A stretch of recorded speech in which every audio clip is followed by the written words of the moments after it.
Hello everyone, my name is Jesse. This is the Auditorium. I react to video game music as a musician myself. Today I'll be checking out a song from Final Fantasy IX called Rose of May, Roses of May, or Loss of Me. This is requested by MDS and Spitfire. Well, this is now the 8th song I hear of the entire soundtrack. It's been a wild ride so far, but this is Rose of May, kind of short. Let's go.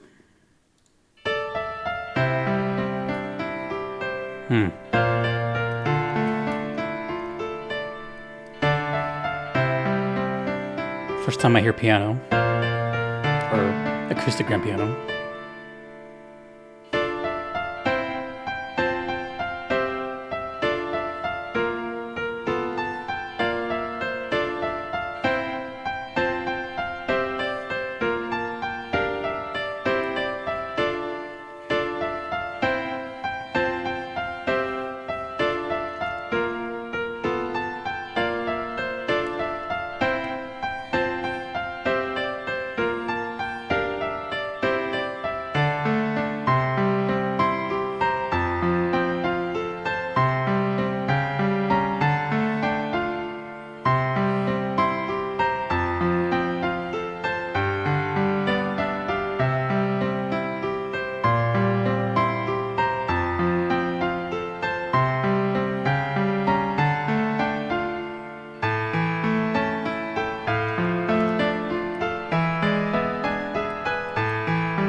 Little mood shift, goes from kind of melancholy to content.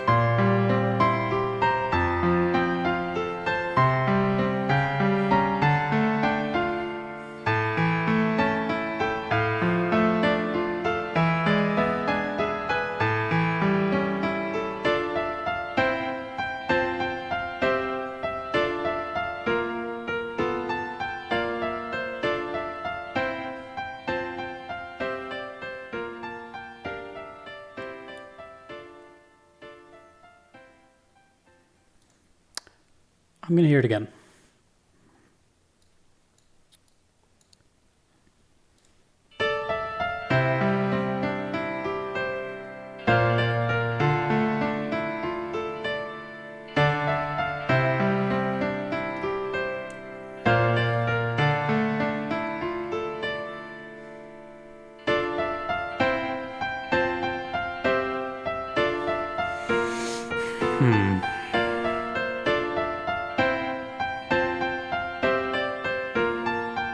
I'm getting one and really only one feeling here.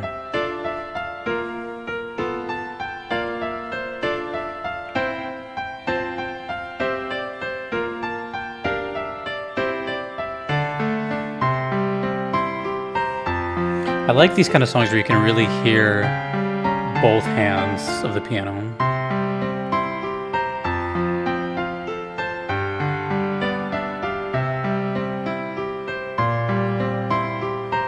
This is like the little chorus section.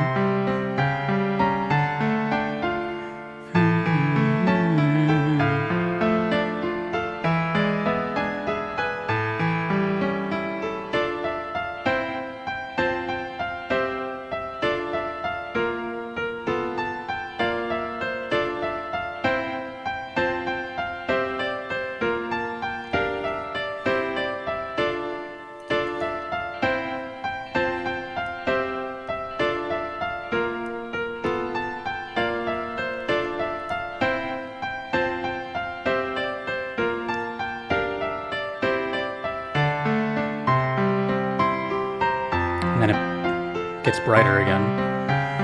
This has very bittersweet written all over it.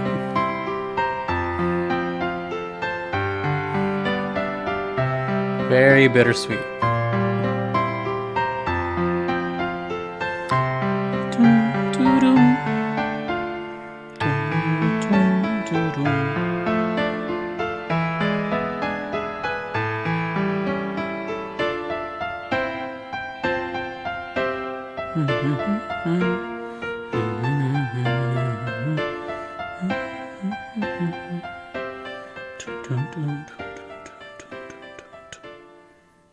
I like the way that melody resolves at the end. I'm going to be honest with what I felt here, and it was a resounding, constant feeling, and that's just bad. Sorrow, sad. Now, it has to do with two things. The song has kind of like two titles, right? Rose of May and Loss of Me. I'm not sure if that's like a translation or if it's like an extended name. But we have Loss in the title, so obviously I don't know anything, and I'm going to avoid spoilers like crazy. And rest assured, I'm not even going to look at the comment section for this video until I'm done. So, but yeah, I mean, first of all, musically, that one stood out like crazy. Out of the 8 songs I've heard now, that one was the most, choose my words carefully here, I don't want to say musical, but it was the most like real instrument, natural sounding song. All of them before this have had kind of like this electronic feel or very mystical, magical, fantasy feel. This one just felt like a person playing a piano. That's it. So it stood out by default. And it was also much clearer as well. It just really rings clearly. Very ballad-like. No percussion as well. So, you know, I don't know if that's just a common thing I've noticed, but whenever there's like no percussion in a Final Fantasy song, it's a pretty big deal. I can't give an example right away because I don't plan these things, but I just know that whenever there's like a non-percussion section, it kind of gives your brain time to like process what's happening in the story, on the screen, what have you. So that's kind of, plus the way it sounds kind of just leans into just really sorrow and, well, like I said, bittersweet. Had a very classical feel as well, which I thought was kind of nice. And I'm pretty sure that's him performing it, Nobuo, so it's nice to hear that. I'm not entirely sure. But overall, I mean, I think we can all agree on this one, where if you were to hear this for the first time as well, or if you show this to someone, you're probably going to go and think that this is pretty sad. You know, it doesn't really have a lot of happiness attached to it. There is a little moment of hope in it when the chorus section, it kind of goes into the majors and then it goes right back down. But even then, it still sounds dark. It's not dark in like an evil way. Let's just say sad. It's emotional. And it's just kind of meant to, let's just take a bold assumption that this is probably a crying segment. Now, of course, I don't know the story, but I can't hear that and imagine a shop. I can't hear that and imagine a battle. And I can't hear that and imagine a town. Maybe a town. But that town would be very interesting, to say the least. But when I hear this, I think of storytelling, dialogue, something bad, something permanent. Or, God, you know what? I don't know. As sad as this sounds, it does, like I said, it does sound kind of bittersweet. So it could also be something very joyous. But the music is just kind of, I don't know. It's kind of like a teeter-totter. I feel like with the right context, it could sound happy.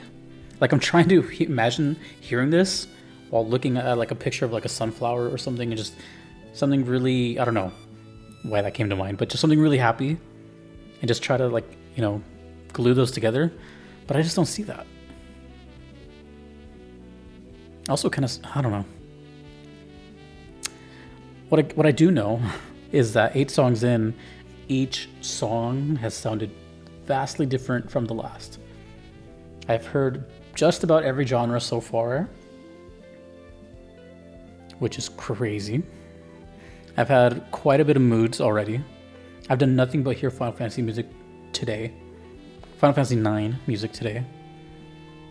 It's a trip, man.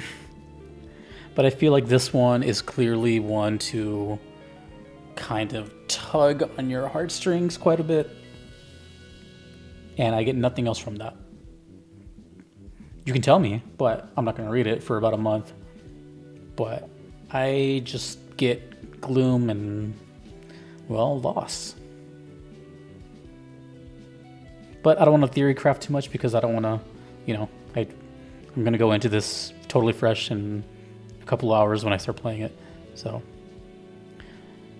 but that's what I got. So thank you to Spitfire and MDS for the request. Thanks to you for watching. Thanks to all my Patreon members and, of course, my Platinum members, Kevin, Patrick, Shadow Maxim, Vanadel, Callanan, Gardelane, Mushimari, Justin, and Nox. If you want to see the playthrough, it is right above my head at Hey Uncle Jesse, right there. And the VODs for that will be on my second YouTube channel called Jesse's VODs. I will see you there. Until next time, dudes and dudettes. My name is Jesse, and this was a wonderful piano piece. I'll see you all later. Take it easy. Peace.